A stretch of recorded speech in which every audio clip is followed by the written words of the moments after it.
Aquí comienza Pedro Ferriz de Con. En Central FM Equilibrio. Primera emisión. La revolución del intelecto. Hola, ¿qué tal? Muy buenos días. Gracias por estar con nosotros aquí en Central FM Equilibrio. Yo soy Pedro Ferriz Híjar y a nombre del ingeniero Pedro Ferriz de Con los saludo con muchísimo gusto en este lunes 7 de febrero.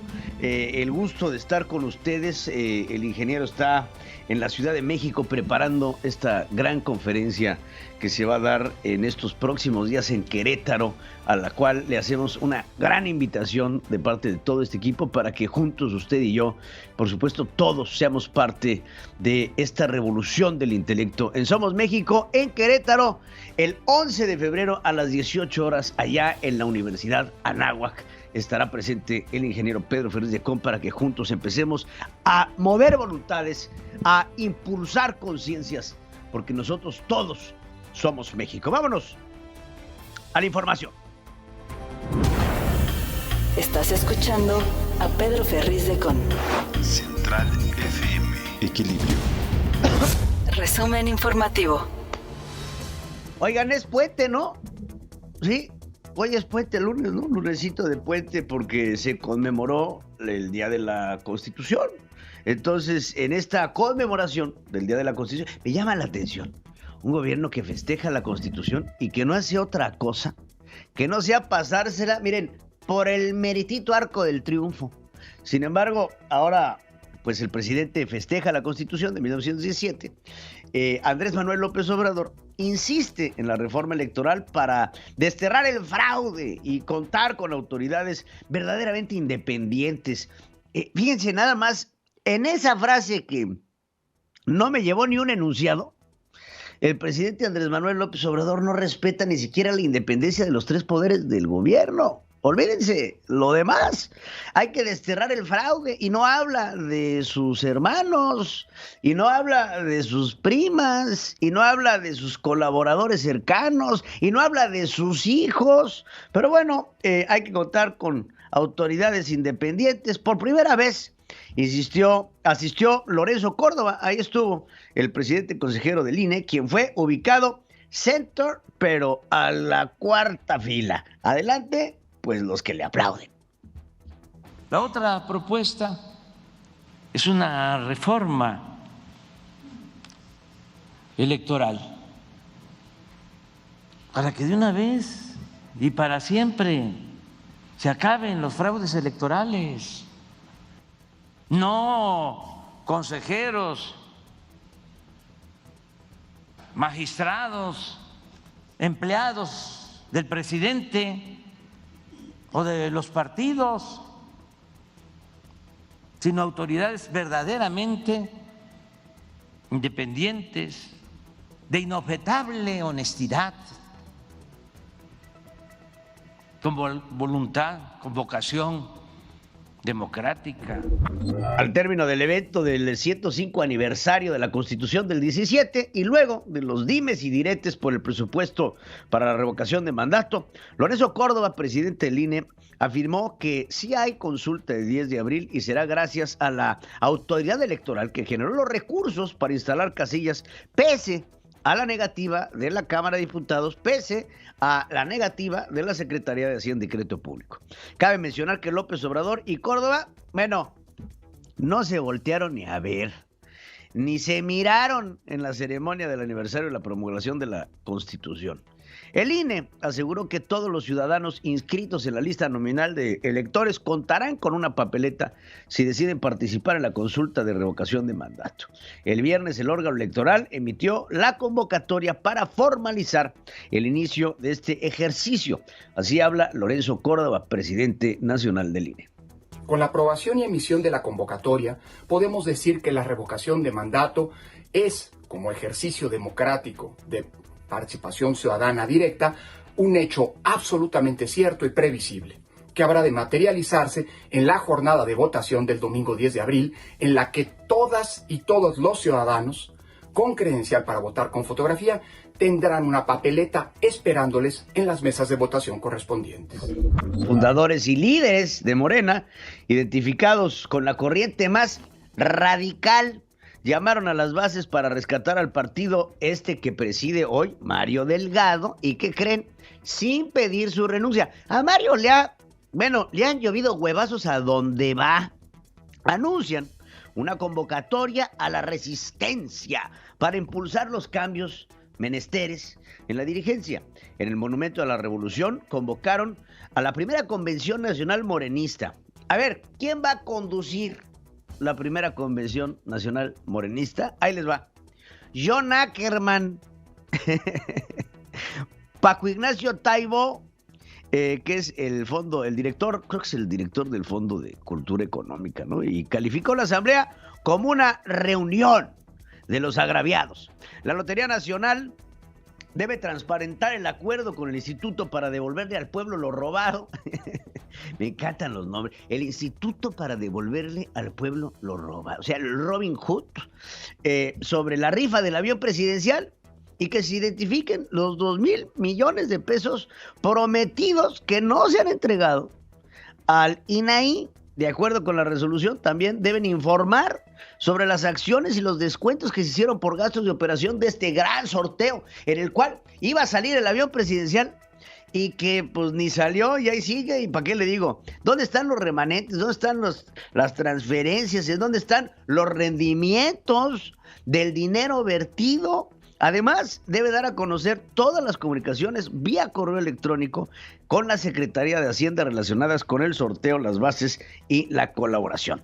Tras la desaparición de la Comisión Especial del Senado para investigar los abusos de las autoridades en Veracruz, un grupo de personas hizo pública la creación del Movimiento por la Justicia, que tendrá como objetivo recabar estas mismas denuncias. El anuncio se hizo frente al Palacio de Gobierno de Veracruz, en la Plaza Sebastián Lerdo de Tejada, en Jalapa, donde el senador de Movimiento Ciudadano, Dante Delgado, expresó que el delito de ultraje a la autoridad viola el Estado de Derecho de los veracruzanos. Este movimiento, el cual descartaron que fuera de corte político, ¿para qué? Tendrá el objetivo de recuperar la libertad de José Manuel del Río Virgen, secretario técnico del Senado, y de 1,033 civiles que fueron encarcelados por el delito de ultrajes, entre los que se encuentran políticos de oposición. Así habla Yulén Reventería, coordinador del PAN.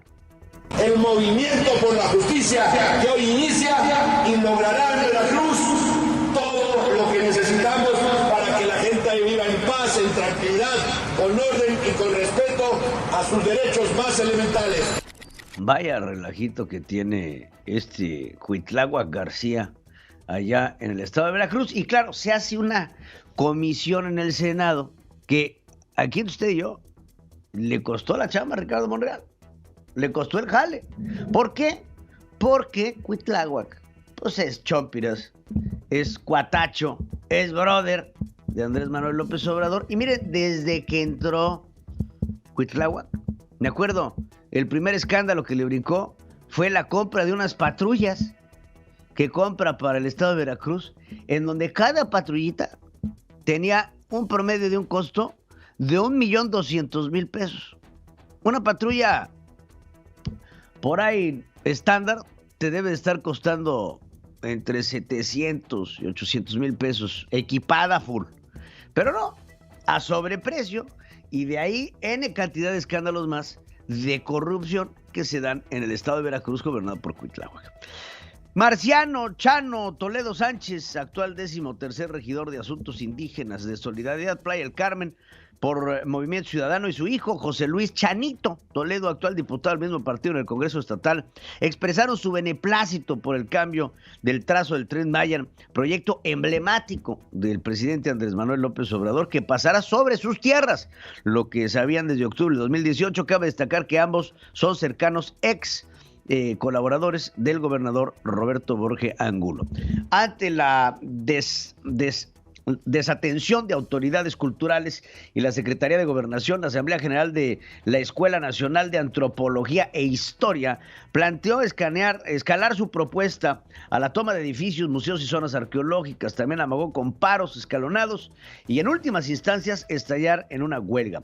En un mitin cultural convocado en el Templo Mayor, estudiantes y profesores de la institución exigieron atención a sus demandas de mayor presupuesto y de garantía de condiciones laborales dignas y decentes tras una serie de peticiones y reuniones que han demostrado ser infructuosas. 22 heridos, 14 de la Guardia Nacional, 8 policías estatales. Es el saldo de un ataque con tráiler sin frenos. Hágame el favor.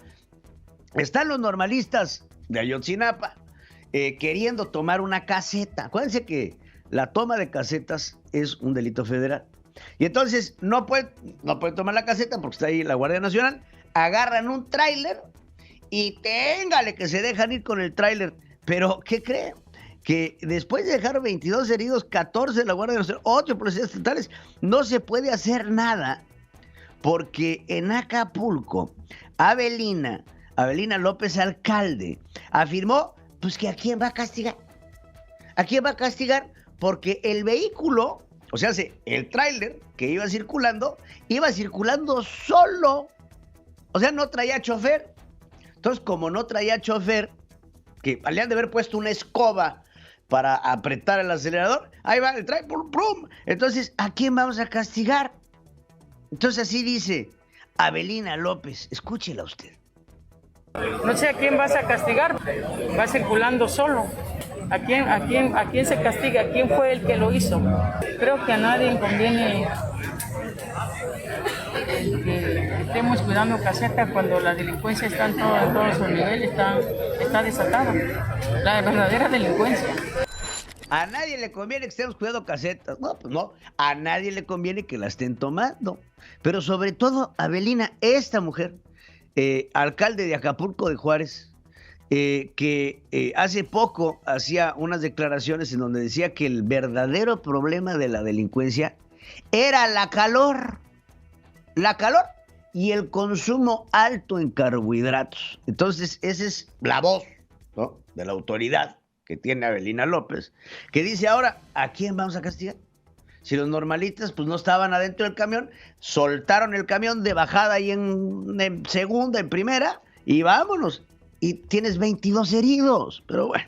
Estudiantes de la Normal Rural Raúl Isidro Burgos advirtieron que dejarán de tomar casetas de la Autopista del Sol cuando el gobierno les entregue a los 43 normalistas desaparecidos, estos que supuestamente fueron calcinados en Cocula, que fueron tomados durante el gobierno de Enrique Peña Nieto y que eso fue hace más de 7 años. Durante un mitin denunciaron que el enfrentamiento con la Guardia Nacional y la Policía Estatal, 20 de sus compañeros resultaron lesionados, 3 de ellos hospitalizados, y responsabilizaron de la violencia a la gobernadora, y lo entrecomillo, Evelyn Salgado Pineda. 16 cadáveres fueron localizados en los municipios de Fresnillo y Pánfilo Nájera, esto en Zacatecas. Otros 16 cadáveres. Ahí David Monreal, la herencia del neoliberalismo, David, del neoliberalismo de tu hermano.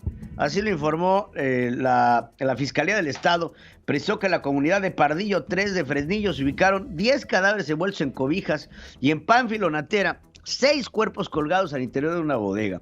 Este hecho es el más violento en lo que va del año, luego de que el 6 de enero dejaron 10 cuerpos en una camioneta frente al Palacio de Gobierno de Zacatecas. La entidad gobernada por David Monreal, de Morena, lidera la tasa de homicidios del país por cada 100 habitantes con 96.61, cuando la media de homicidios nacional es de 25.83. Ahí nada más para que la venga.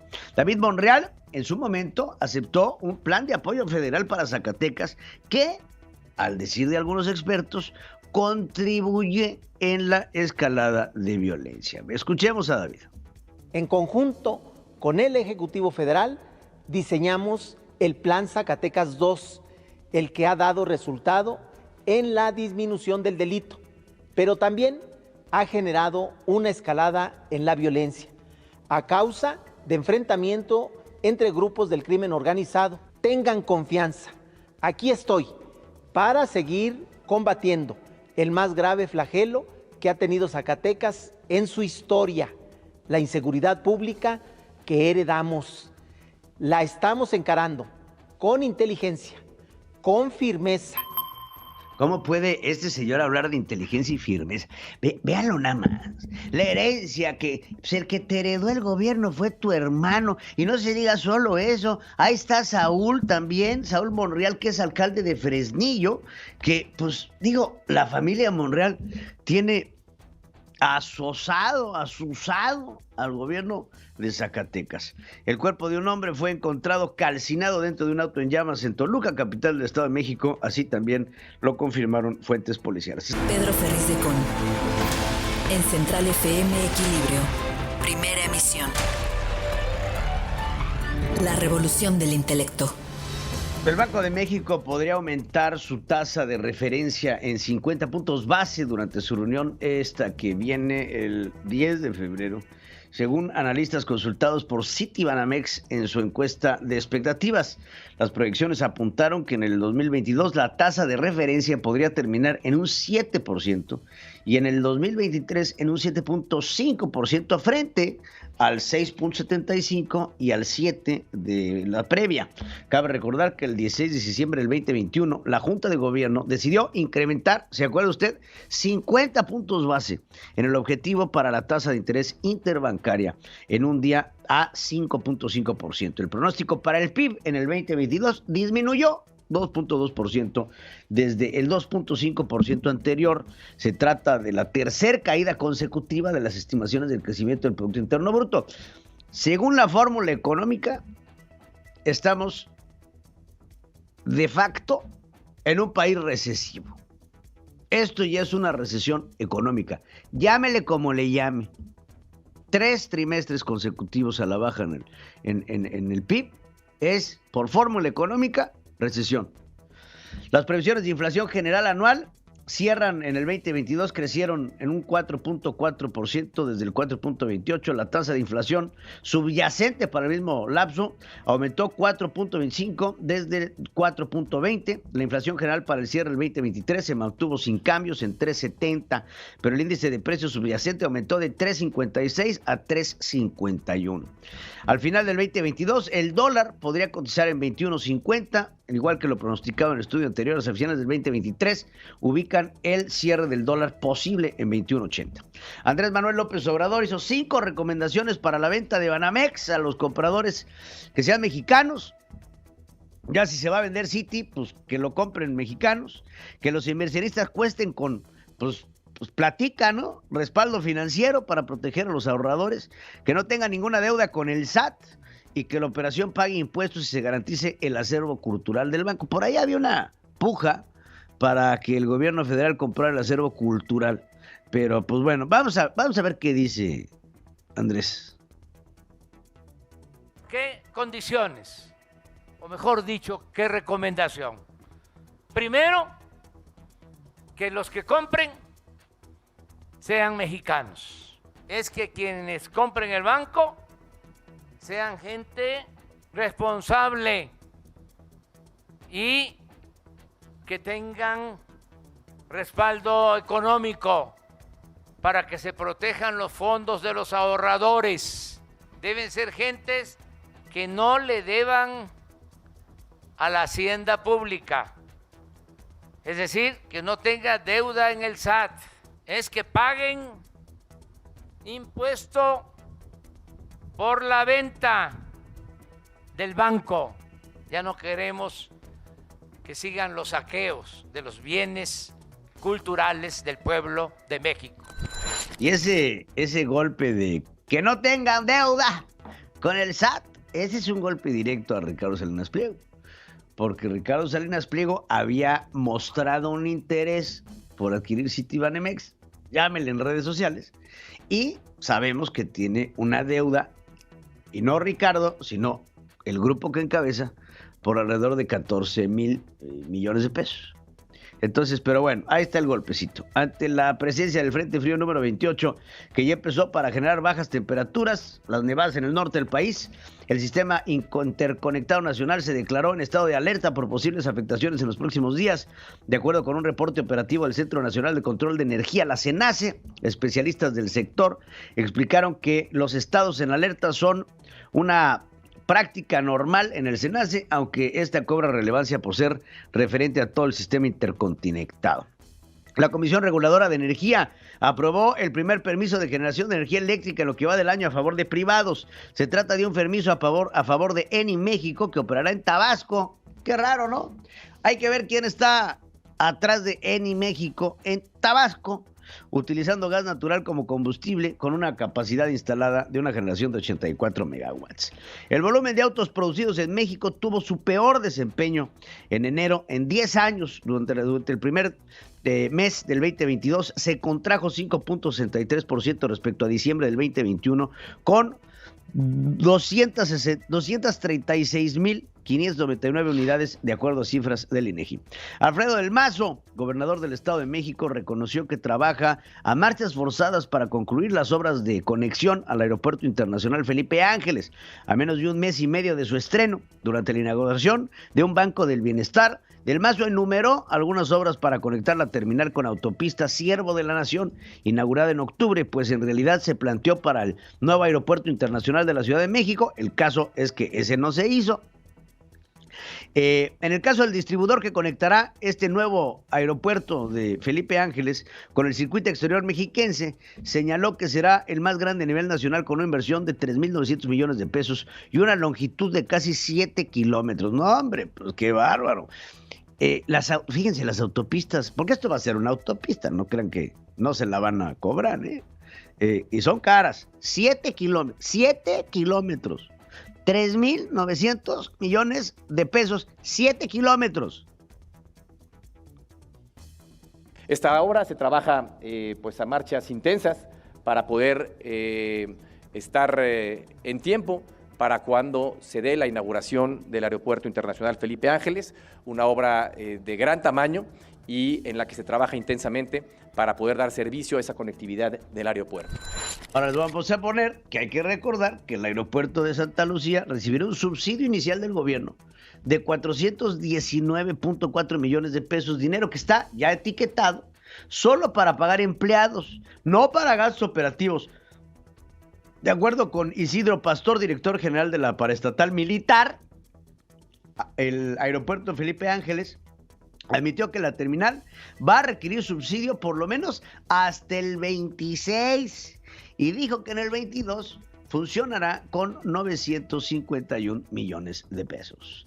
Las lluvias y la crecida del río Puxcatán dañaron el malecón de Tepetitlán en Macuspana, Tabasco, pueblo de nuestro presidente Andrés Manuel López Obrador, donde la SEDATU invirtió 25.9 millones el año pasado para el mejoramiento urbano. Habitantes acusaron mala calidad de obra, unos 2 metros de piso y la barda del malecón, junto con postes y farolas, se levantaron hacia la creciente a unos metros de las antiguas casas donde vivió el presidente y están a punto de ser arrastrados.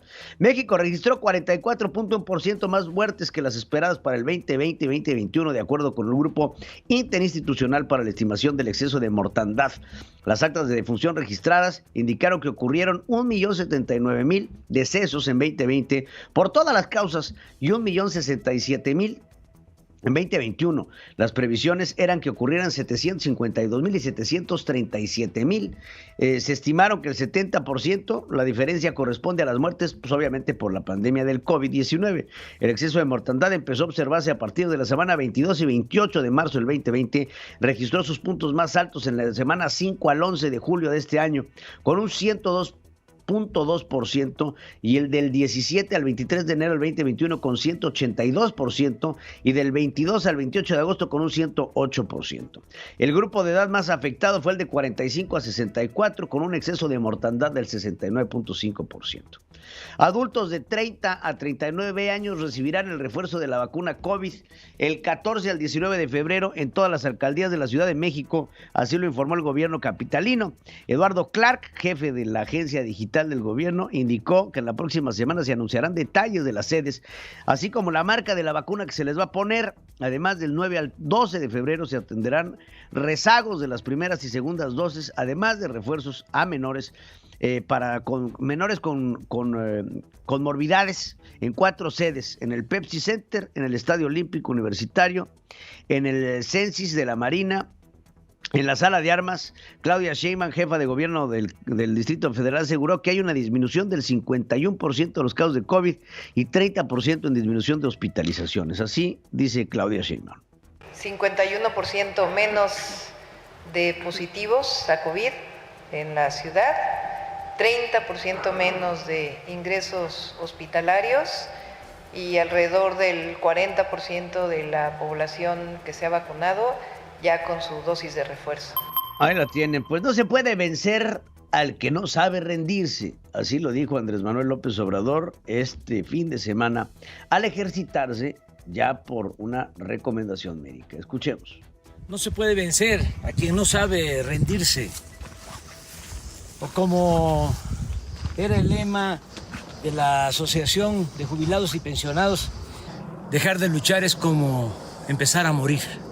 Hay que luchar para vivir y para vivir con dignidad. Ahí estaba el presidente de la República hablando de hay que luchar para vivir y morir con dignidad, después de que, pues, sabemos que estuvo en el hospital, producto de una condición cardíaca que tiene el presidente.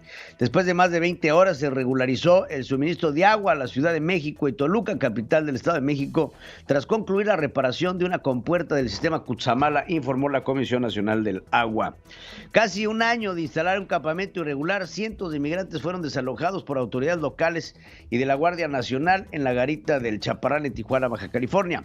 Laurentino Cortizo, presidente de Panamá, exigió respeto al presidente Andrés Manuel López Obrador, a quien cuestionó la decisión de rechazar la candidatura de Pedro Salmerón como embajador de México por las denuncias que tiene de acoso sexual. Y el presidente de Panamá dice, el respeto se gana.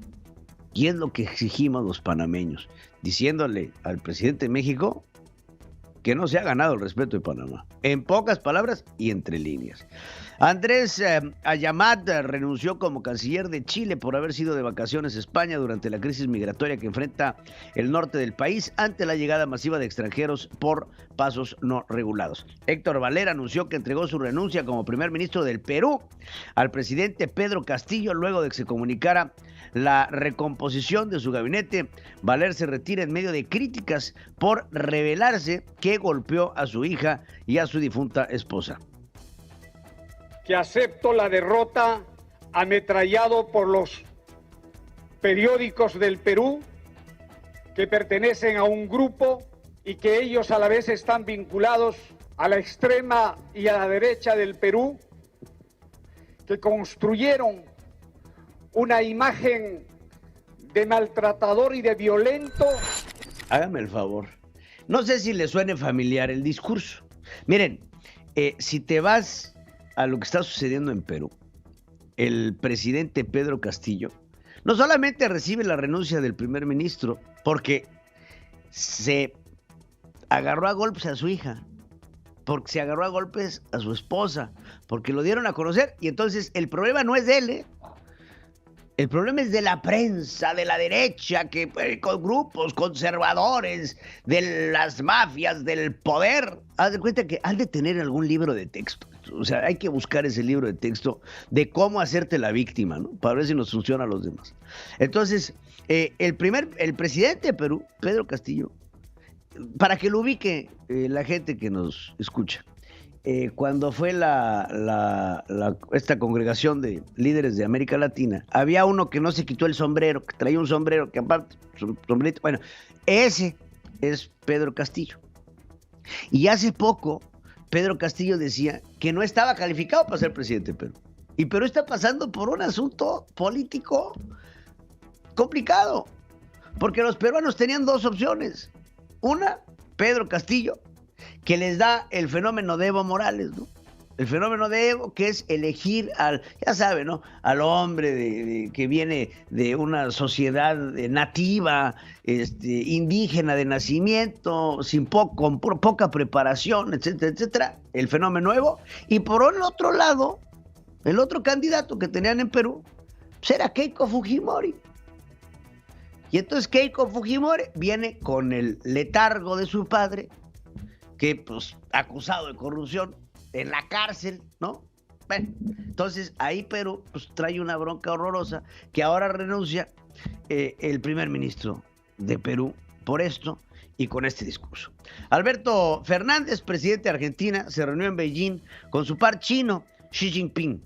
firmó acuerdos para la incorporación de un país sudamericano a la iniciativa china de la Franja y Ruta de la Sede, que involucra financiamientos por $23.700 millones, informó el gobierno de Argentina. Xiomara Castro, presidenta de Honduras, informó que dio positivo de COVID-19, trabaja vía remota.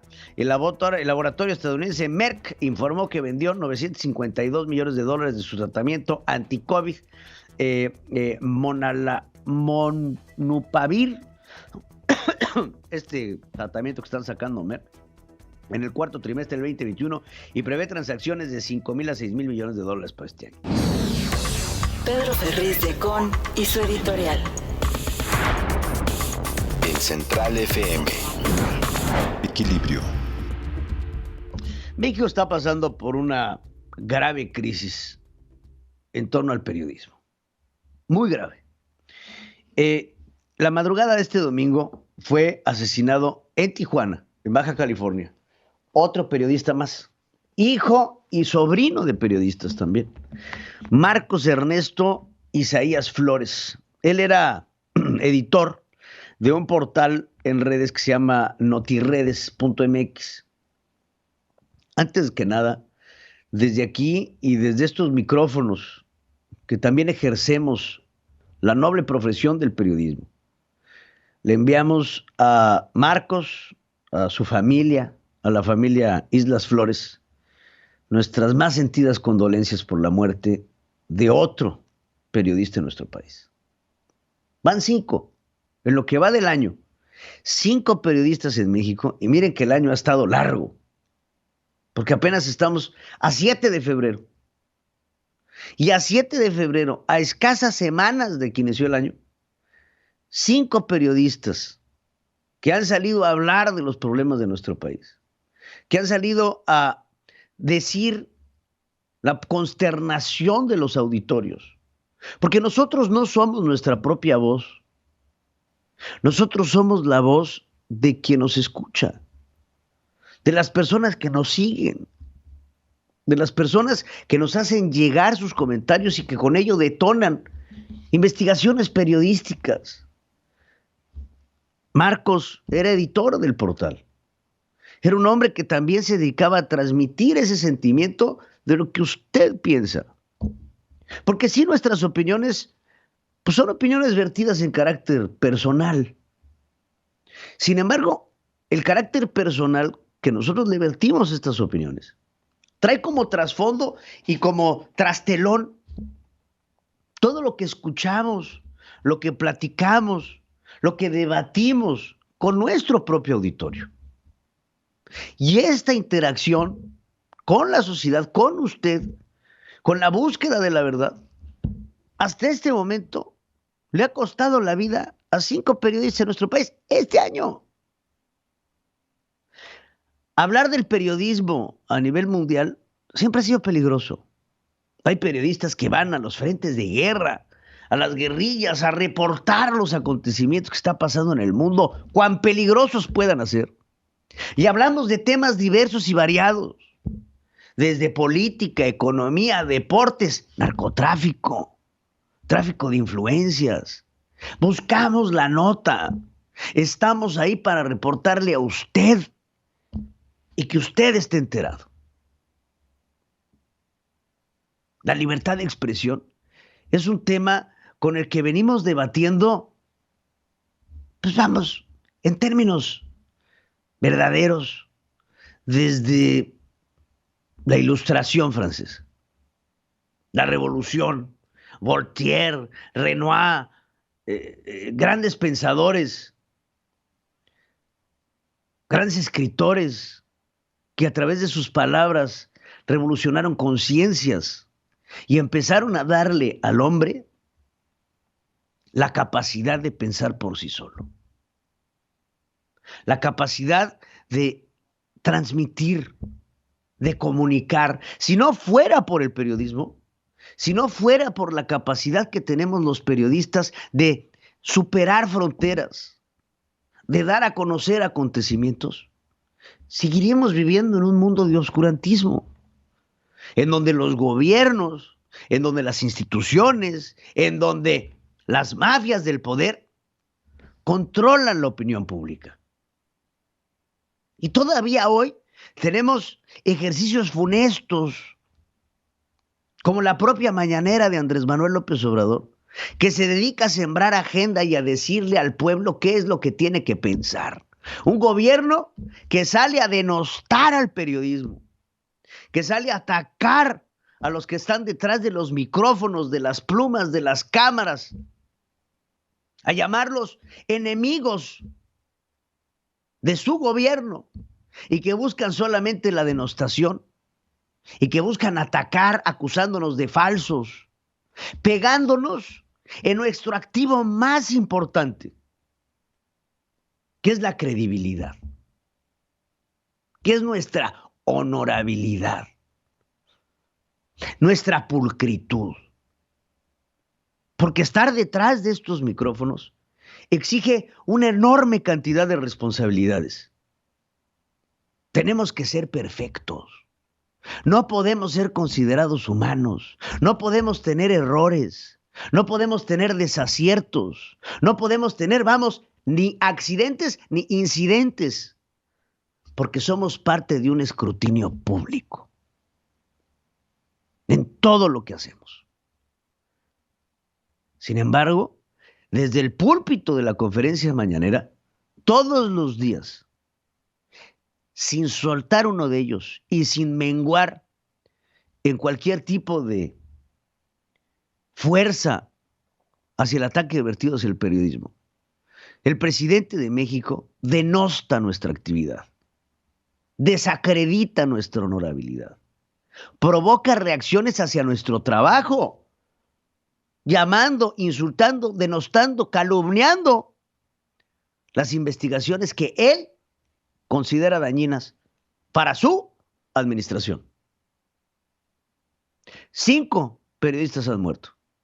Y es por eso que hoy les hago una pregunta muy sencilla, que es la siguiente. Se las pongo ahí. Un domingo de luto para el periodismo nacional. Marcos Isaías Flores es el 5º periodista asesinado en el 2022 en nuestro país. Ante los ataques del presidente a la prensa, ¿considera usted que Andrés Manuel López Obrador tiene responsabilidad? Y le pido que participe, porque es así como nosotros llegamos a sacar nuestras conclusiones. Hoy vemos un periodismo frágil, un periodismo que lo único a lo que se remonta hoy en nuestros días es un puñado de salameros que está ahí a las complacencias del presidente. Eso sí, son los que hablan con la verdad. Ahí está Genaro Villamil, que sin el presidente no sería nadie. Ahí está Álvaro Delgado, que lo corrieron de proceso porque no daba una, porque no tenía el escrutinio y el rigor periodístico. Y ahí están muchos otros más, que sin el apoyo del salamerismo del presidente de la República, no serían más que un ratón debajo del escritorio. Hoy el periodismo libre, independiente, veraz e inteligente en nuestro país está en riesgo. Porque si no eres una foca aplaudidora de la Cuarta Transformación, entonces eres un conservador neoliberal de ultraderecha. Todos los extremos son malos. Nada más que este extremo está costándole la vida a gente que lo que busca es mover a nuestro país, hacer conciencia, hacer una revolución del intelecto. La revolución del intelecto. Somos México llega a Querétaro. Pedro Ferriz de Con y todo un panel de profesionales platicarán contigo acerca del futuro de México. 11 de febrero, 18 horas, Gimnasio de la Universidad Anáhuac de Querétaro. Más información en revoluciondelintelecto.com. Somos México. La entrevista con Pedro Ferriz de Con. Central FM. Equilibrio. Gracias por continuar aquí con nosotros en Central FM Equilibrio. Y tengo en la línea al coordinador del PAN en el Senado, Yulem Rementería. Mi querido amigo, te saludo con mucho gusto. Entiendo, estás en Veracruz y vaya follón que se tiene allá en ese estado, Yulem, en donde has estado tan activamente siempre trabajando por el derecho a los veracruzanos. Yulem, te saludo. Hola, muy buenos días, Pedro. Me da mucho gusto saludarte también. Y bueno, sí, efectivamente, para lo que es Veracruz es un frío que no es común, pues, que es, digamos que extraordinario. Pero bueno, afortunadamente bien. Ya va mejorando un poquito el tiempo hoy. Ayer estuvo bien y ya veremos a ver qué pasa. A ver qué pasa, Julen. Oye, cuéntanos qué ha estado pasando este fin de semana. Has estado bastante activos también con un movimiento por la justicia sobre este caso de José Manuel del Río Virgen, en donde es acusado de conspiración para asesinato para el alcalde de Cazones. Explícanos para que la gente lo comprenda bien. Con mucho gusto. Mira, es José Manuel del Río Virgen y son más de 1,000 personas que están involucradas en delitos parecidos. En el caso de José Manuel del Río Virgen, bueno, pues tuvo la desafortunada situación de que, bueno, lo inculparon de algo que no le han podido probar, su detención es totalmente arbitraria, podría haber en todo caso seguido su asunto en una condición de libertad con un proceso en curso. Desafortunadamente lo que estamos viendo aquí, Pedro, es que a partir de que se instituyó el delito de ultrajes a la autoridad, se ha abusado de él de una manera enorme. Hay más de 1,033 personas reconocidas por la Fiscalía del Estado que están detenidas por este delito apenas en los últimos cuantos meses. Lo que sucede es que, bueno, a cualquier persona que disiente el gobierno, que no piensa igual o que simplemente la considera un rival, incluso hasta político podría ser, pues con cualquier pretexto le imputan este delito, lo retienen en prisión. Y hay personas que tienen mucho tiempo en prisión, ya hablo de meses, y hay quien tiene más de un año por este delito que además se ha declarado por la Corte inconstitucional. Recientemente, justo derivado de eso, el gobernador se tuvo que ver obligado a mandar una iniciativa para derogar este artículo del código, el 331. Sin embargo, dejó otro vivo que es muy parecido y bueno, estaremos a la espera de ver cómo se desenvuelve esto en la legislatura. Apenas lo acaba de turnar y está por encargarse a las comisiones para que lo puedan dictaminar. En pocas palabras, para que la gente lo entienda, en Veracruz se está deteniendo a las personas sin ninguna causa justificada y se les está reteniendo en prisión indebidamente. Y entonces, cuando se crea esta comisión especial en el Senado de la República para que se pudieran atender estos delitos y pudiéramos de alguna forma visibilizar el problema que ocurre en una entidad como lo que es el Estado de Veracruz, bueno, pues protestaron los senadores y senadoras de Morena que esto no debía ser, que no sé cuánto. Entonces se decidió, bueno, no se integra a la comisión, que pasen estos asuntos. Hay ya totalmente integrados más de 90 expedientes de distintas personas en donde se entregarán a la Comisión de Derechos Humanos y de Gobernación para que entonces pueda llevarse a cabo pues un ejercicio de investigación para ver qué está pasando y tratar de corregir la problemática, la violentación de los derechos humanos en Veracruz. Al tiempo de eso, lo que se hizo, bueno, porque hay una inconformidad cada vez más creciente, bueno, entre ciudadanos y desde luego algunos senadores que participamos en nuestra calidad de ciudadanos, no como propiamente senadores, tampoco como miembros de un partido, más arriba de los partidos, en un movimiento por la justicia que se inició el sábado pasado en la Plaza Lerdo, ahí frente a Palacio de Gobierno en Jalapa. Y lo que estamos esperando es que este movimiento crezca a partir de los ciudadanos. Nosotros ayudaremos simplemente a articularlo, pero que sea un movimiento de ellos, de la gente que está dolida. Son decenas, son centenas de personas que están atropelladas sus derechos humanos en Veracruz, con un gobierno que no escucha, que no oye, y que el gobernador piensa que es un juego, piensa que no, que las cosas se puede atropellar a una persona. Estamos hablando de papás, de mamás, de jóvenes, en fin, de personas que tienen una familia y se las están desgraciando, y eso no puede ser. Por eso es que ha caído, digamos que también que el movimiento sea ciudadano, que sea estructurado a través de los colegios, las barras de abogados, de asociaciones civiles, en fin, de la ciudad en general, y que lo que tiene que hacer es simplemente queremos hacerlo a través de un secretariado ejecutivo colegiado para que no haya ninguna competencia por, digamos, que la paternidad de este movimiento y que sea auténticamente ciudadano. Eso es importante mencionarlo, Julen, porque estamos viendo un Veracruz que francamente, mira que ha pasado Veracruz por gobernadores complicados, pero este gobernador, qué bárbaro, está dejando mucho de qué hablar en términos de corrupción, en términos de inseguridad, en términos de crecimiento, en términos de combate, en términos de por todos lados, Julen. ¿Qué pasó con la comisión del Senado y por qué se fragmentó esta comisión que estaba investigando a Cuitláhuac, que pues al parecer le costó la chamba hasta a Ricardo Monreal? Pues mira, lo que vemos es que al final decidieron, no sé si recordará el auditorio, que crearon ellos una especie de movimiento por la lealtad a la 4T y la lealtad a Andrés Manuel López Obrador, y entonces estaban convocando, y justo antes del 1 de febrero que iniciaba pues el periodo ordinario de sesiones ahí en la Cámara de Senadores, pues una fracción importante, creo que 30 o 31 senadoras y senadores de Morena estaban convocando para decidir si eran leales a la 4T y al presidente, y con la clara intención de alguna forma competir dentro de su fracción con Ricardo Monreal y con otras gentes que estaban por ahí, pero el verdadero fondo era impedir que se formara esta comisión especial, que se perfeccionara su creación ya en el periodo ordinario.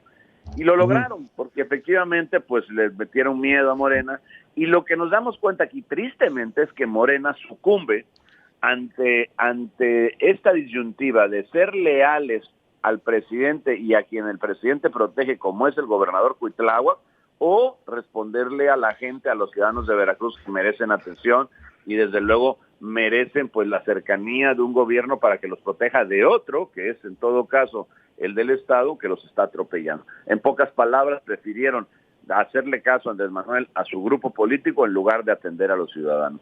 Yo les dije en aquella ocasión en tribuna, el 1 de febrero justamente, dije, les va a pesar esto, porque están eligiendo defender a su partido en lugar de defender a los ciudadanos de Veracruz, tal cual.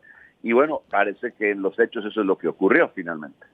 Pues es que es gravísimo, en donde podemos ver que la permanencia o no de un gobernador o de un partido político tenga que ver con la lealtad o no al presidente de la República. ¿En dónde está la lealtad que deben de tener los gobernantes hacia el pueblo, hacia la propia independencia del Poder Ejecutivo de su Estado? Se me hace gravísimo lo que está pasando con Cuitláhuac, porque aparte tenemos a un lerdo en la gobernatura del Estado. Es un hombre ignorante. Sí, la verdad es que Veracruz merecería algo mucho mejor. Yo creo que sí hay formas de lograr un mejor Veracruz, claro que la hay. La circunstancia es difícil, la del país, la del mundo, la pandemia, todo, pero a pesar de ello yo creo que si hubiera la verdadera intención, la capacidad y la determinación, y además digamos que la organización para lograr mejores cosas, se podrían conseguir. Lamentablemente, Pedro, eso no existe en Veracruz. Y entonces, bueno, pues lo que hay que hacer es, mientras tanto, tratar de paliarla cada quien por su cuenta.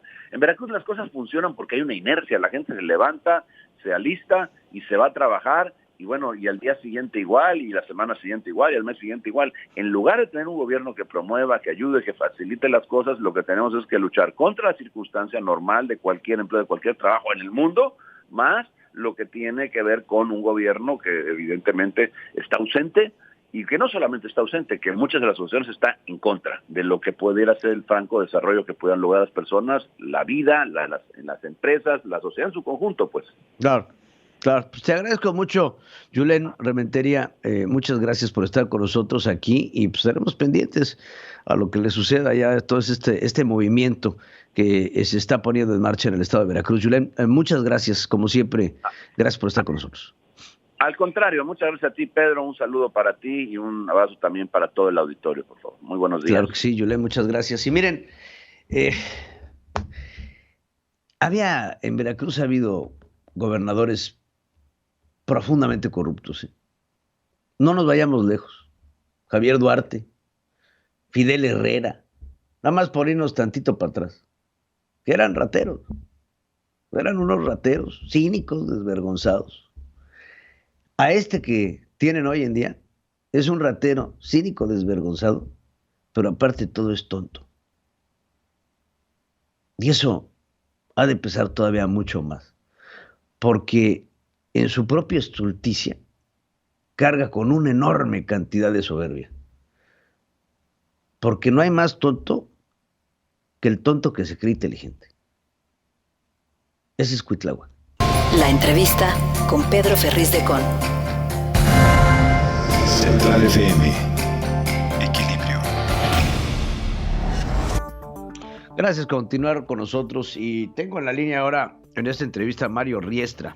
Él es diputado del PAN para hablar sobre este conflicto que se tiene en el CIDE, en el Centro de Investigaciones de Docencia Económicas, en donde un grupo de alumnos y algunos docentes acuden a la Cámara de Diputados para solicitar la intervención del Poder Legislativo en este conflicto que sufre desde hace ya meses esta institución. Y te agradezco mucho que estés con nosotros en estos momentos, Mario. Platícanos primero, Mario, te saludo. ¿Cuál es el conflicto que tiene el CIDE? ¿Y qué es lo que están pidiendo los alumnos? Muy buenos días, Pedro. Pues se trata de una solicitud, yo diría no solo de los alumnos. Recibimos el jueves 3 de febrero en San Lázaro a una representación de los profesores y también al sindicato de trabajadores del CIDE, por supuesto acompañados de alumnos. Esta problemática, este conflicto va más allá solamente de un tema estudiantil.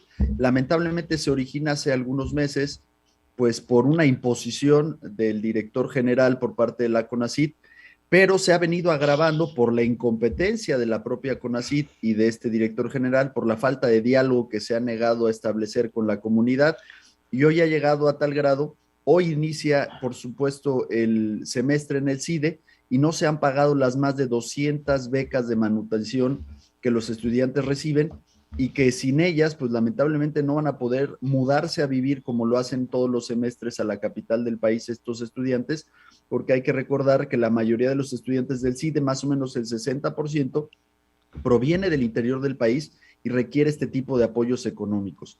Lo que está buscando la comunidad, pues es legalidad, porque hay visos de vicios, tanto en el nombramiento del director general como más recientemente en la reforma a los estatutos del CIDE.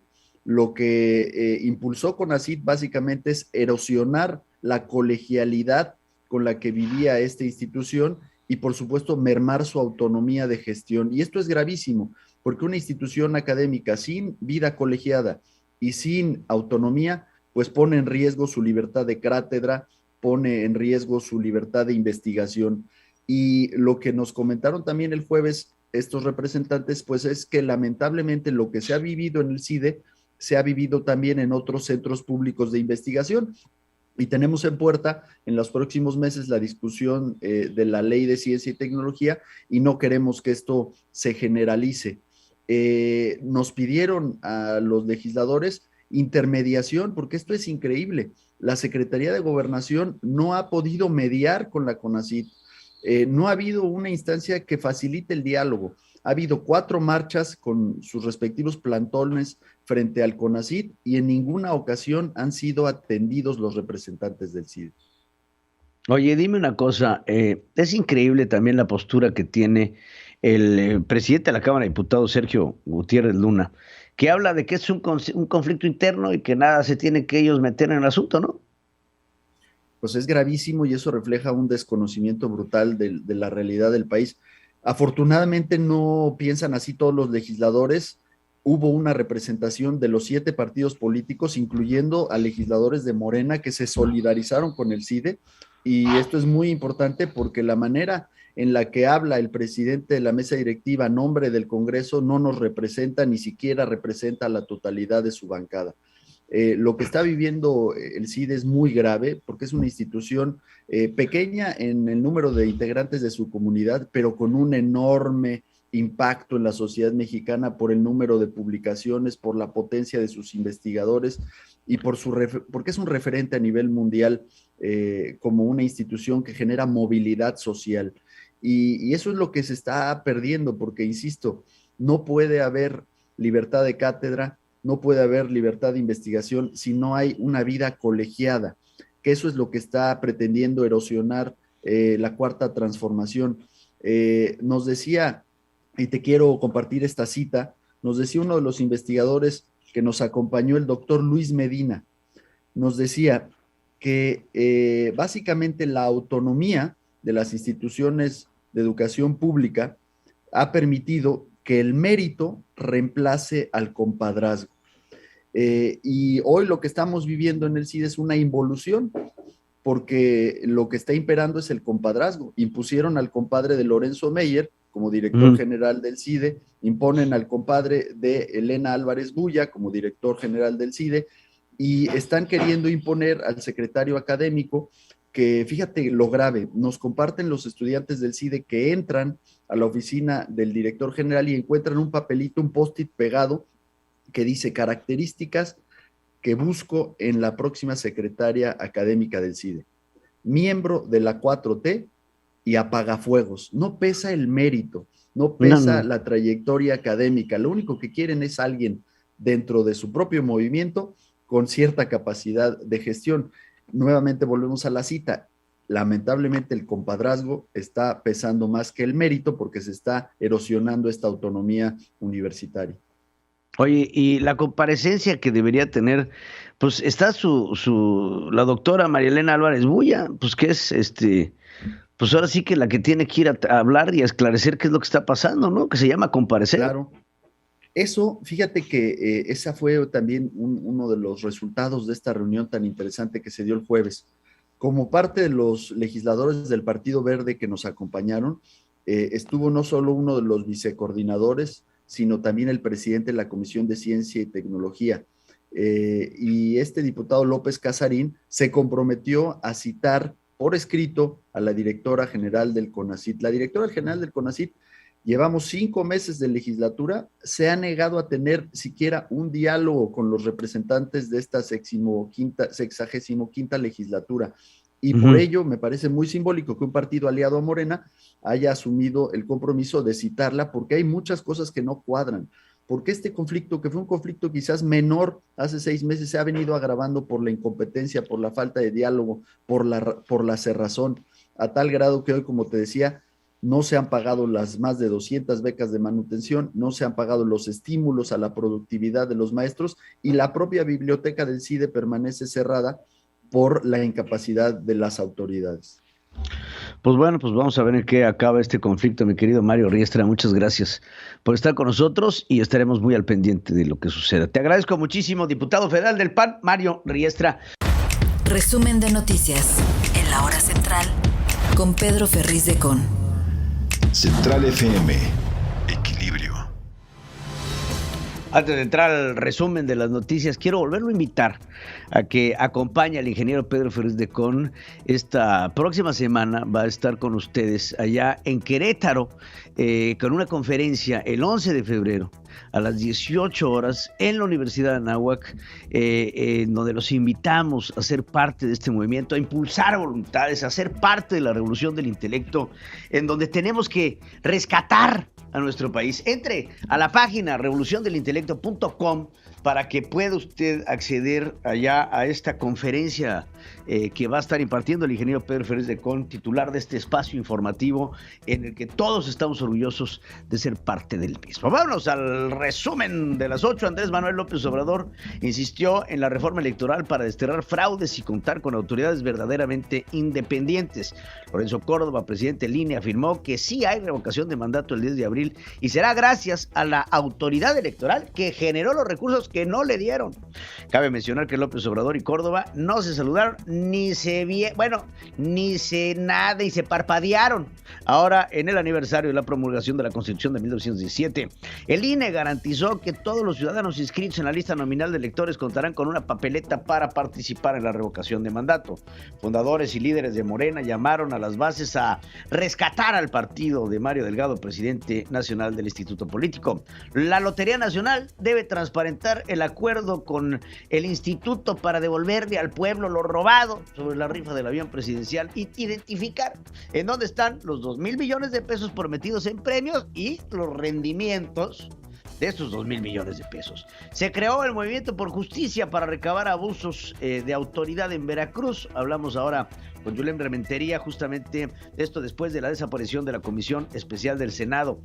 Marciano Chano Toledo Sánchez y su hijo José Luis Chanito Toledo, de Movimiento Ciudadano, y cercanos al exgobernador Roberto Borge Angulo, resultaron beneficiados por el cambio del trazo del Tren Maya.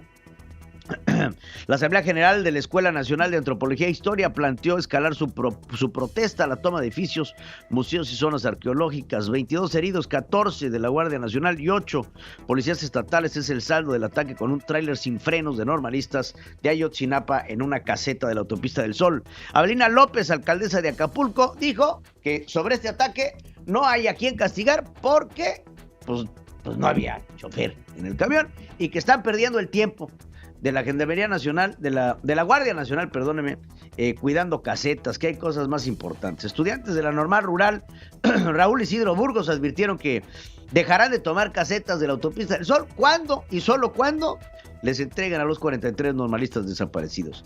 16 cadáveres fueron localizados en Fresnillo, en Zacatecas, también allá es el hecho más violento en lo que va del año. David Monreal aceptó que el plan de apoyo federal para Zacatecas, fíjense lo que dice, disminuye los índices delictivos, pero alza la escalada de violencia. Decídete. El cuerpo de un hombre fue encontrado calcinado dentro de un auto en llamas en Toluca.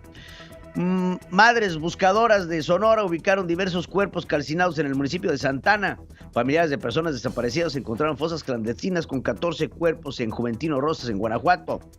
Marcos Ernesto Isaías Flores, periodista de 30 años de edad, fue asesinado a balazos en el sector de la Mesa en Tijuana, Baja California. Así lo confirmó su padre, también periodista, Marco Antonio Islas Parra, administrador de la página Zona Norte Noticias. Keith Schilling, quien trabajó para Baker & Hughes entre el 2016 y 2019, aseguró que desconocía, no sabía quién era el inquilino de su casa, siendo el hijo del presidente de México. Senadores del PAN exigieron a Pemex abrir todos los contratos con la empresa de Baker & Hughes, que, por cierto, ha aumentado sus contratos, con petróleos mexicanos, como usted no tiene una idea. Los precios de algunos productos de la canasta básica registraron aumentos hasta el 208% en una variación de enero al 2021 a 2022, según los expertos en la materia. El Banco de México podría aumentar la tasa referencial del 7 del 2022 en 7.25 en 2023, de acuerdo con una encuesta de Citibanamex. Que los compradores sean mexicanos, que los inversionistas no tengan deudas con el SAT, son algunas de las recomendaciones de AMLO para los posibles compradores de Citibanamex. Ante la presencia del Frente Frío 28, el Sistema Interconectado Nacional se declaró en estado de alerta por posibles afectaciones. La CRE aprobó el primer permiso de generación de energía eléctrica del año a favor de privados. Se trata de Eni México y operará en Tabasco. El volumen de autos producidos en México tuvo el peor desempeño en enero que en 10 años pasados. Durante el primer mes del 2022 hubo una contracción del 5,63% respecto a diciembre del 2021. Alfredo del Mazo, gobernador del Estado de México, reconoció que se trabaja a marchas forzadas para poder concluir las obras de interconexión con el Aeropuerto Internacional Felipe Ángeles. Santa Lucía tendrá que recibir un subsidio inicial del gobierno de 419.4 millones de pesos, dinero que está etiquetado para pagar empleados y no para gastos operativos. Las lluvias y la crecida del río Puxcatán dañaron el malecón de Petititlán, en Macuspana, Tabasco, donde la SEDATU invirtió 25.9 millones el año pasado para mejoramiento urbano. México registró 44.1% más muertes que las esperadas en 2020 y 2021, de acuerdo con el INEGI. Adultos del 30 a 39 años recibirán refuerzo de la vacuna de COVID del 14 al 19 de febrero en las alcaldías de la Ciudad de México. No se puede vencer a quien no sabe rendirse, aseveró el presidente Andrés Manuel López Obrador, que está ejercitándose por recomendación médica. A casi un año de instalar un campamento irregular, cientos de inmigrantes fueron desalojados de la garita del Chaparral en Tijuana, Baja California. Andrés Ayamad renunció como canciller de Chile por haberse ido de vacaciones a España durante la crisis migratoria. Héctor Valer entregó su renuncia como primer ministro de Perú al presidente Pedro Castillo, luego de una recomposición urgente de su gabinete. Argentina incorporó a la iniciativa china de la Franja y Ruta de la Seda, logró financiamientos por $23.700 millones. La información internacional con Adriana Braniff desde Miami, Florida. Central FM. Equilibrio. Vámonos al aire con mi queridísima Adriana Braniff, a la que tengo ya en la línea y la saludo con muchísimo gusto. Adriana, ¿cómo estás? ¿Cómo estás, Pedro? Ya lista aquí para pues informar a todos los que estaban esperando saber qué pasó en el mundo en materia internacional. Pues tenemos muchísimas noticias de lo que pasó el fin de semana. Tenemos las noticias monárquicas, tenemos la mecha de Ucrania, que ya cada vez se hace más chiquita, hasta poder hacer explosión. Tenemos que le contestan de Panamá a López Obrador y tenemos elecciones en Costa Rica. Si quieres empezamos rapidísimo para abordar todos los temas. Noticias de la realeza, Pedro. La reina Isabel sorprendió a los británicos, sorprendió a todo el mundo con la noticia de que quiere que Camila se convierta en reina cuando su hijo Carlos sea rey. No, en reina consorte. Reina consorte. Porque es importante hacer la mención de que es reina consorte. O sea, es un título honorario que se le da a Camila Parker Bowles. Vaya anuncio, porque aparte sabemos que ella nunca la quiso a Camila, ¿no? Ni a ninguna. Sí, este anuncio pues sí lo hace al cumplir 70 años en el trono. El reinado desde los 25 años, ahora tiene 95 la reina, y da a conocer este título que bien dices tú, que es reina consorte. Se había manejado que iba a ser princesa consorte, ahora va a ser reina consorte. La diferencia es que, bueno, al ser reina consorte significa la acompañante del rey, no tiene los mismos cargos, es más, no tiene ningún cargo político como sí lo tiene la reina Elizabeth porque es jefe de Estado. Pero es importante, primero, lo de la reina Isabel en verdad nos viene a sorprender a todos, porque durante muchos años y desde que su hijo pues ha tenido esta relación con Camila Parker Bowles, que inclusive fue antes de la de Lady Di, hablamos de un amor de verano, pues la reina nunca la aceptó como tal. Una vez que muere Lady Di y que se da la aceptación de Camila Parker Bowles, pues la reina es hasta este momento y ya en un proceso importante de senectud, que decide que cuando ella fallezca, el que sigue, pues es su hijo, pues se le dé este título de reina consorte a Camila Parker Bowles, que de todos modos, si su hijo se hace rey, pues también tendría la misma autoridad para ponerla a ella como reina. Y lo que comenta mi querida Adriana sobre el conflicto de Ucrania, pues también nos tiene que tener a todos con el ojo de avispa ante lo que sucede en esta parte del mundo, en donde el conflicto pues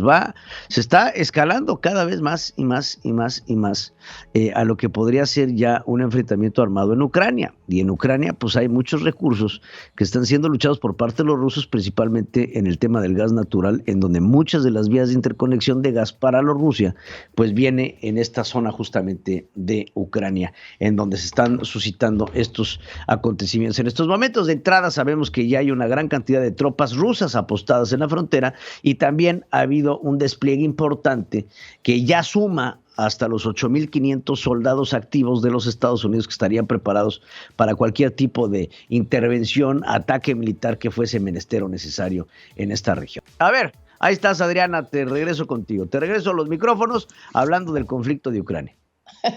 Espero que ya no tengamos problemas de conexión. Sí, te decía que la declaración más fuerte que hemos escuchado del asesor de seguridad nacional de Estados Unidos se hizo este fin de semana, donde dice: la invasión a Ucrania puede ocurrir en cualquier momento, cualquier día, puede ocurrir hoy, puede ocurrir mañana.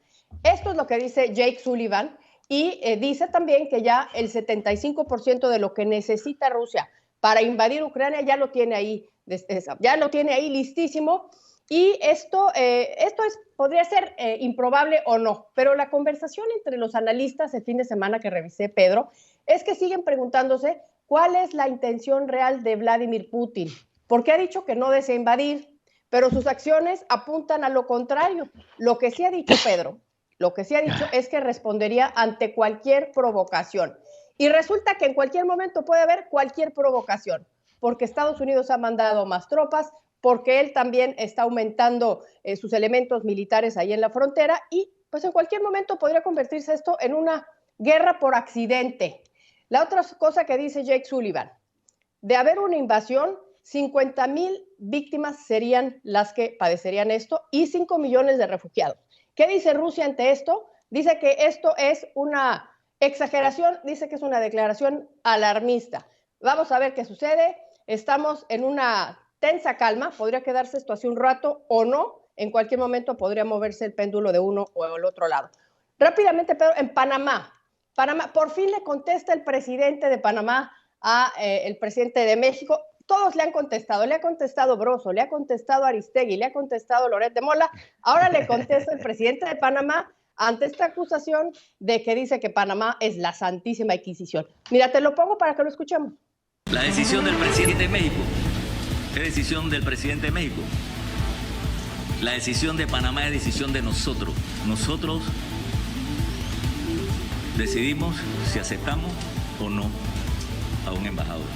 Así como ellos decidieron aceptar el de nosotros, que es muy buen embajador.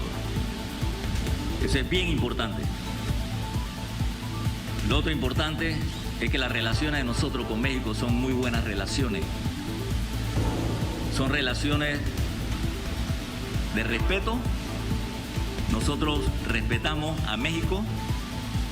Obviamente nos hubiese gustado ganar el último partido y no voy a entrar yo en el tema de por qué no usaron el VAR, el tema de ese penalti, pero desde el punto de vista de Panamá, nosotros somos respetuosos no solamente de México, de todos los países. Y nosotros exigimos respeto para Panamá. El respeto se gana. El respeto se gana, así se lo digo. Oye, muy claro, contundente el presidente de Panamá. Ojalá y pues también tomen nota de quién es Jesús, ¿no? Porque, híjole, mano, yo no sé qué le hicimos a Panamá, pero qué horror. Pobrecitos sí, no. De los panameños con estos embajadores que le estamos mandando, Adriana. Sí, seguramente esta respuesta de este presidente de Panamá, que es Laurentino Cortizo, pues también está enfocada a Jesús por este asunto de tengan para que aprendan, que mandan como nueva embajadora, y pues vamos a ver qué sucede. Este presidente, Laurentino Cortizo, hace 2 años estuvo en Palacio Nacional, no sé si te acordarás, donde pues sí, se decía la estrecha relación que hay de México con Panamá, y ahora pues de la nada surge esta agresión, una vergüenza internacional. Vamos a estar muy al pendiente, y antes de irnos nada más, Costa Rica, elecciones el fin de semana, se van a segunda vuelta porque no se obtuvieron el 40% de los votos, el que va a la cabeza es José María Figueres, ya fue presidente de Costa Rica, sí, de pura vida, y tendremos elecciones otra vez en abril 3, esto no se ha acabado ahí en ese país de la pura vida, Pedro. Así es, mi querida Adriana Braniff, como siempre un placer tenerte aquí, tenerte con nosotros, y los invitamos a que todos los días sigan los comentarios internacionales que tenemos con Adriana Braniff en nuestro canal de YouTube, y los invitamos a que lo conozcan, por supuesto, mi querida Adriana. Muchas gracias, que le den suscribir y compartir. Mi querida Adriana, todos los comentarios que vertimos todos los días tú y yo. La entrevista con Pedro Ferriz de Con. Central FM. Equilibrio. Gracias por continuar con nosotros y quiero tener en la línea a Brisa Lara Durán. Ella es estudiante de etnología, integrante de la Asamblea General de la Escuela Nacional de Antropología e Historia, para hablar sobre la escalada del conflicto en esta Escuela Nacional de Antropología e Historia, por el presupuesto, por las condiciones laborales, por las acciones, por la toma de inmuebles, para irlos escalonando hasta que llegue una huelga, lo que está pasando ahí dentro. Brisa, te saludo con gusto, gracias por estar con nosotros. Platícanos qué está pasando dentro de la Escuela Nacional de Antropología e Historia. Antes que nada, háblanos de lo que sucede. Bueno, muchas gracias por la invitación. Buenos días. En la Escuela Nacional de Antropología e Historia, la ENA, la única en nuestro país encargada de reunir 7 carreras alrededor de la antropología y la historia, al inicio de este año se nos dijo que iba a haber, bueno, hubo un oficio por parte del INA, porque es la institución a la que pertenece nuestra escuela, junto con otras 2 más, de nivel superior, donde se le conminaba a la escuela, como unidad administrativa del INA, a que prescindiera de contratar trabajadores eventuales con esta característica de contrato. Entonces, cuando sale este oficio, el 31 de diciembre del año pasado, al otro día, que por cierto era ya fin de semana, el director de nuestra escuela, Hilario Topete Lara, menciona en otro oficio que lo hizo público, que de atender a esta petición del INA, pues la escuela quedaría paralizada porque se impediría el trabajo, pues que fueran a trabajar las áreas sustanciales de nuestra escuela, ¿no? Entre otras cosas que al sector de trabajadores afecta, pero bueno, a los estudiantes, pues sería recortar por lo menos a una gran cantidad de planta docente, el área de becas y servicio social, y todos estos trámites que hacen pues que la escuela funcione, ¿no? Que haya titulados y tituladas en ella y pues que haya escuela.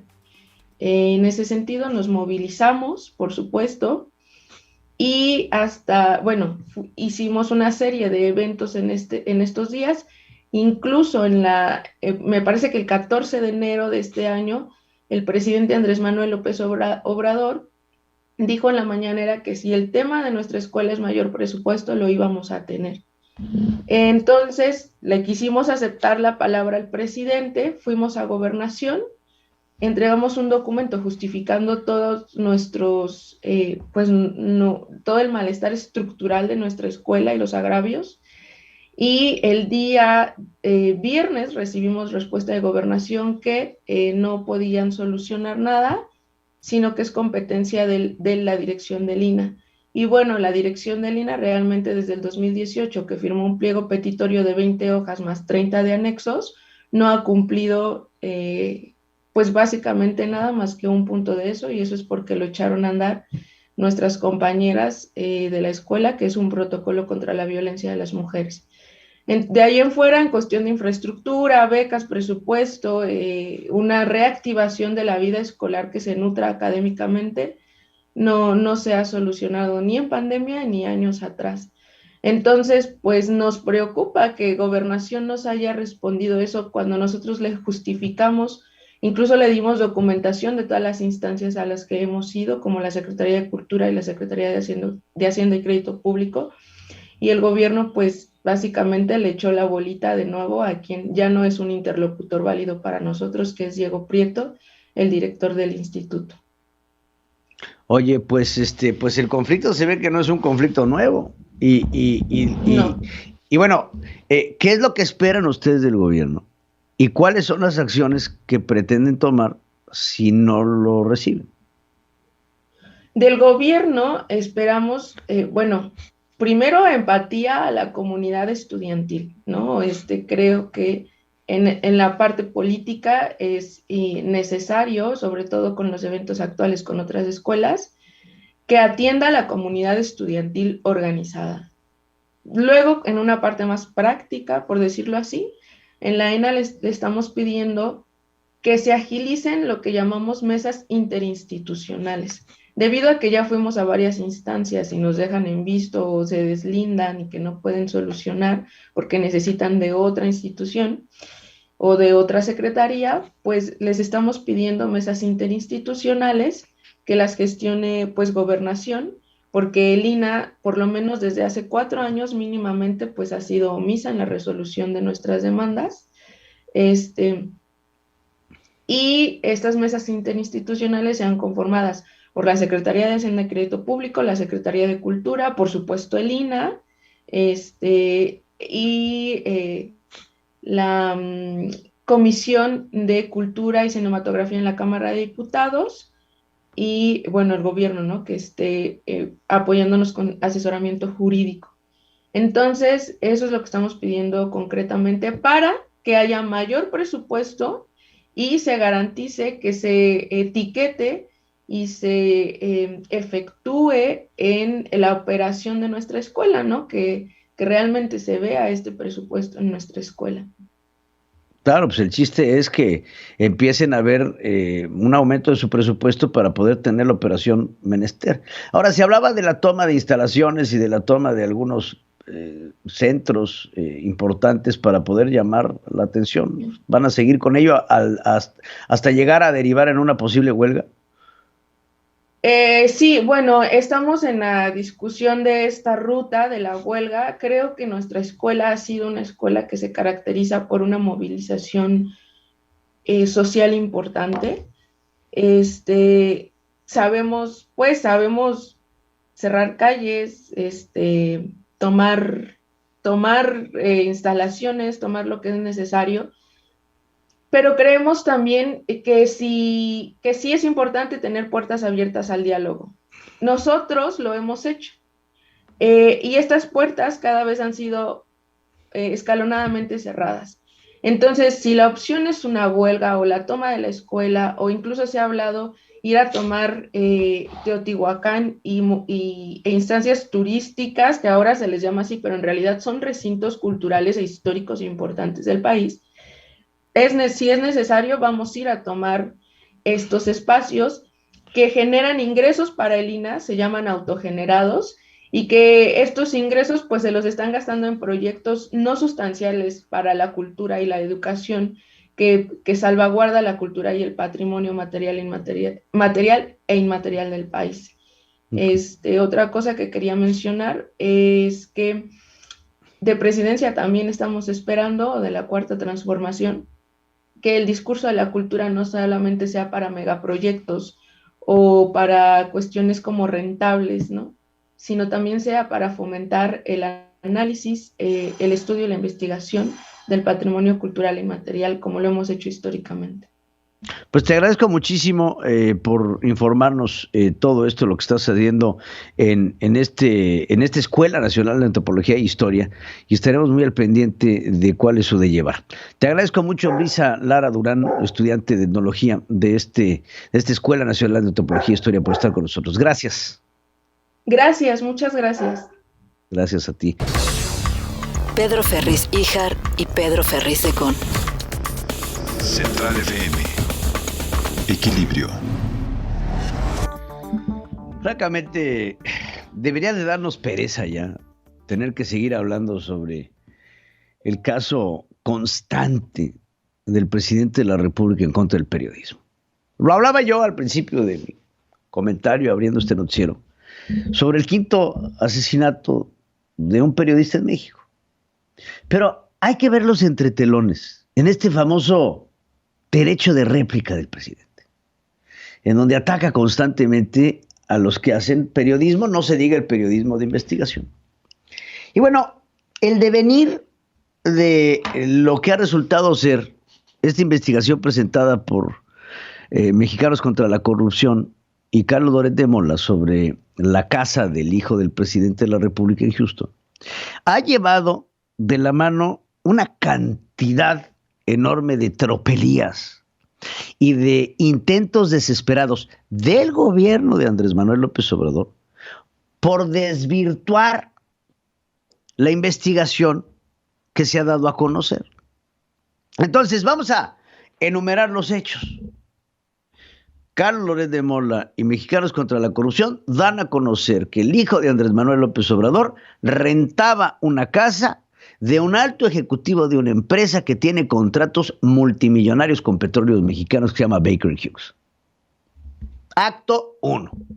Acto 2.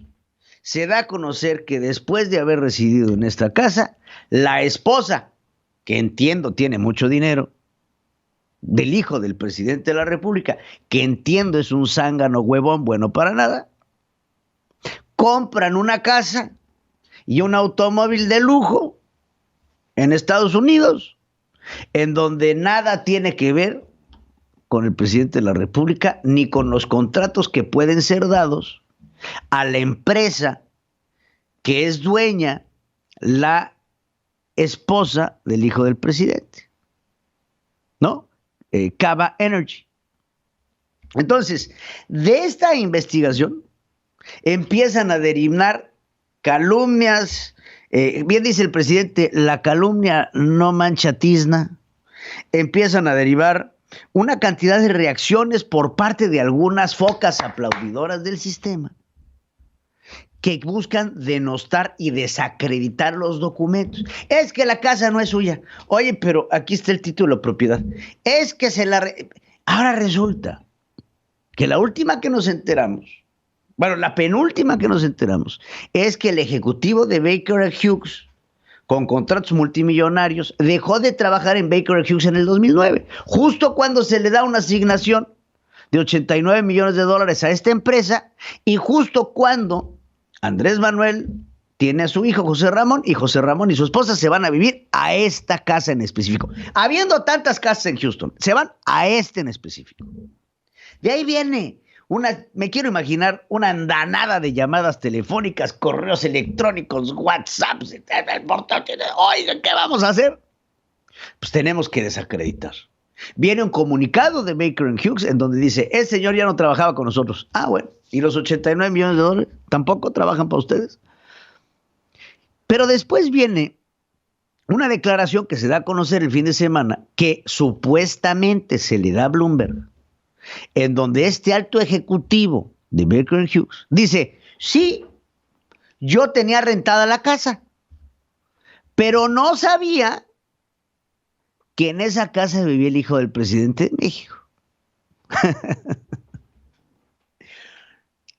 No más, Mickey, porque yo les voy a decir una cosa. En el momento en el que tú rentas una casa en los Estados Unidos, no es como en México, ¿eh? Tú rentas una casa en Estados Unidos y en tu contrato de arrendamiento viene listado quiénes son los inquilinos de la casa. Mi esposa de nombre tal, mis hijos de nombre tal, fulano, sutano, merengano. Inclusive, cuando vas a sacar algo tan simple como un contrato de luz, de agua, están enlistados los mayores de edad que residen en ese hogar. Yo vivo aquí, a mí no me vienes a contar porque yo lo tengo que hacer. Entonces, que venga este señor, además, no cualquier personaje. Estamos hablando del hijo del presidente de una nación. Imagínense ustedes que en México vaya el hijo de Joe Biden y el que le rentó la casa no sepa que tiene viviendo en su casa el hijo de Joe Biden. Claro que sabe, por una cuestión de seguridad, por una cuestión de saber a quién le estás rentando, de investigar. Era tan simple como, es más, yo voy a rentar una casa. ¿A quién? A fulano Pérez. No sé ustedes. Pero lo primero que hago yo es meterme a internet a buscar fulano Pérez. ¡Pum!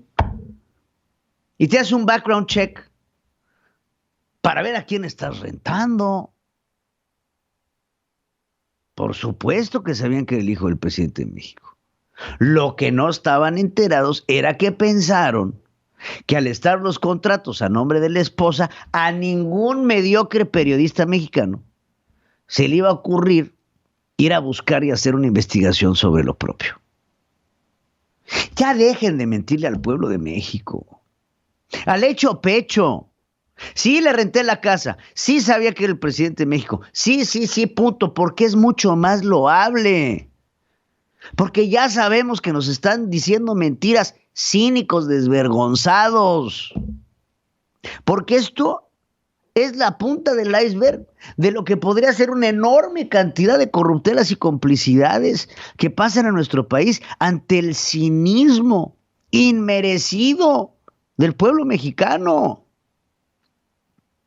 ¿Dónde quedó el Andrés Manuel López Obrador de los ideales? ¿Dónde quedó el eterno candidato que llegaba, prometía diestra y siniestra para acabar convertido en esto? En un hombre que, como buen pato, cada 3 pasos se equivoca. Y entonces tiene que salir, como lo hace el día de hoy, a alegar y a tragarse sus palabras y escupir al cielo. Y a quedarse, pues simplemente decir, es que ejercí mi derecho de réplica. ¿En dónde está el presidente de la República? ¿En dónde está lo que México necesita para salir adelante? Le estamos confiando un país a un pato, a un ganso, que cada 3 pasos la caga.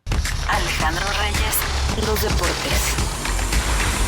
Central FM. Equilibrio. Mi queridísimo Alex Reyes, los deportes, te saludo con muchísimo gusto en esta previa. Bueno, tenemos tanta información deportiva que ya se viene también el Super Bowl, mi querido amigo. Tienes toda la razón, Pedro. Muy buenos días. Un abrazo a ti y a todo el auditorio. Buena semana. En México ya sabemos es inhábil, pero efectivamente comenzamos una semana llena de intensidad. Y antes de pasar con el Super Bowl, Pedro, en la edición 56 de este domingo allá en Los Ángeles, California, en este escenario que costó nada menos que $5,000 millones al SoFi Stadium. Bueno, pues quiero destacar, México ya inició su participación en los Juegos Olímpicos Invernales. Fue ayer por la noche y la madrugada de este lunes con esta, pues para muchos jovencita, ¿no? Tiene 43 años, Sarah Schlepper.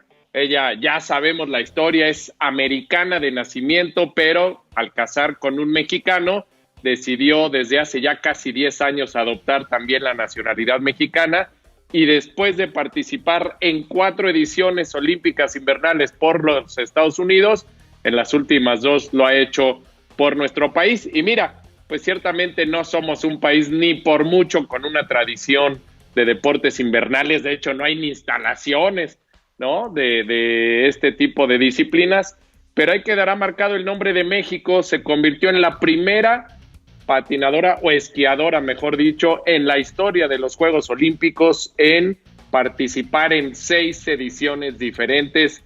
Y bueno, pues terminó en la posición 37, insisto, ahí aparece el nombre de México.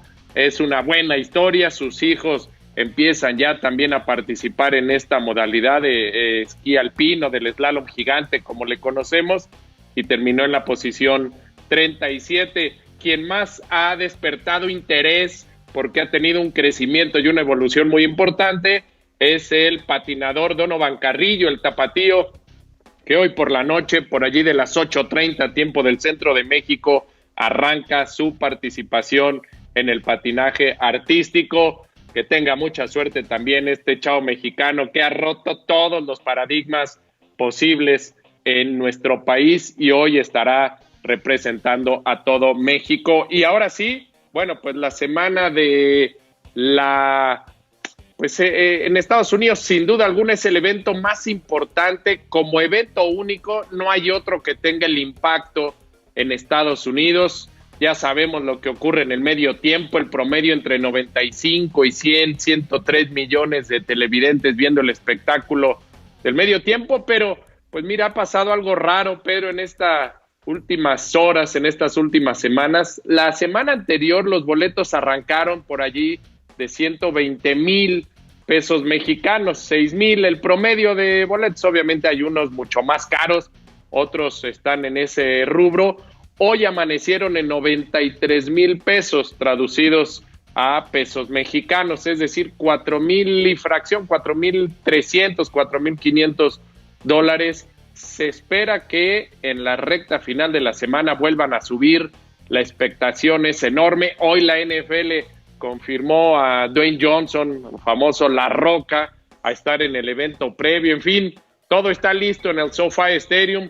2 equipos que quizá no eran tan esperados, los Carneros de Los Ángeles jugando en su estadio por segundo año consecutivo. Esto ocurre, estarán enfrentando a los Bengalíes de Cincinnati, que por cierto, para el año siguiente son los máximos favoritos en la conferencia americana ya desde ahora. Hablando de la Liga Mexicana, bueno, dentro de lo atractivo hay que destacar al Puebla, que sigue invicto, sigue jugando bien. Ayer derrotaron 2-0 al Querétaro, allá en el Corregidora. Lucas Jaque, al minuto 2 arrancando el partido, consiguió la anotación, y Segovia al 32 pusieron el 2-0 definitivo. Este equipo de Puebla, que ya desde el año pasado empezaba a jugar bien con el técnico uruguayo Nicolás Larcamón, bueno, pues hoy son líderes junto al campeón. No ha llegado la campeonitis al Atlas y esa es una buena noticia.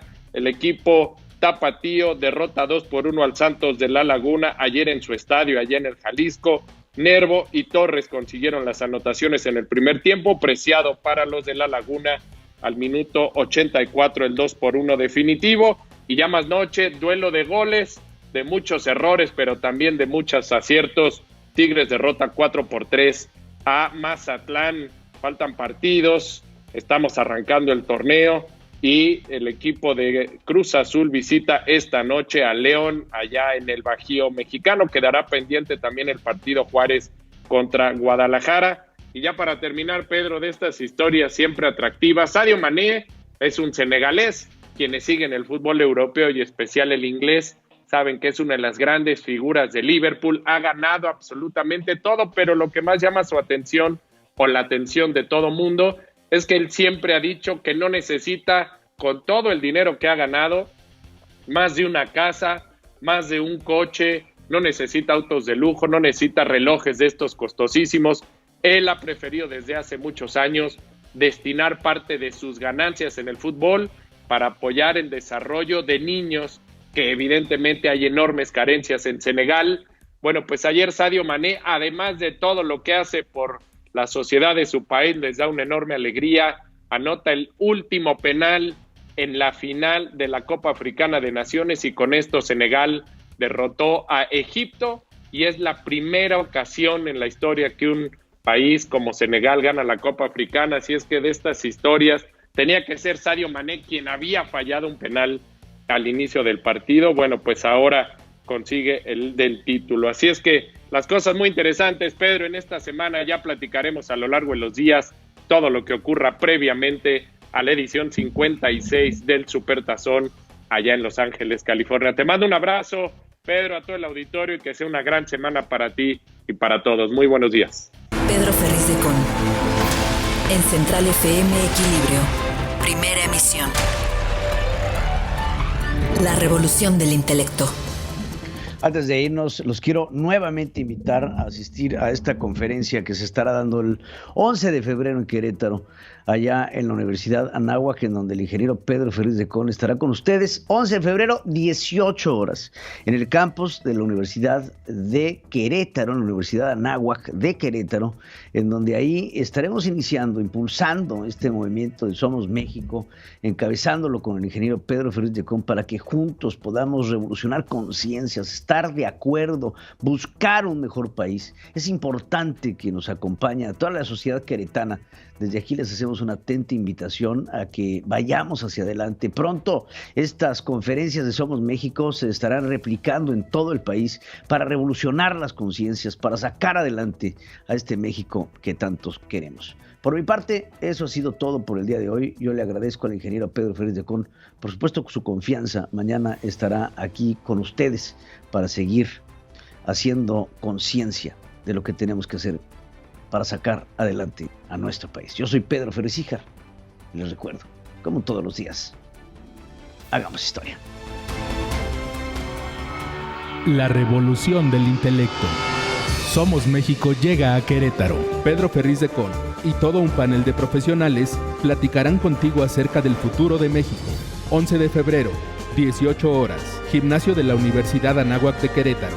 Más información en revoluciondelintelecto.com. Somos México.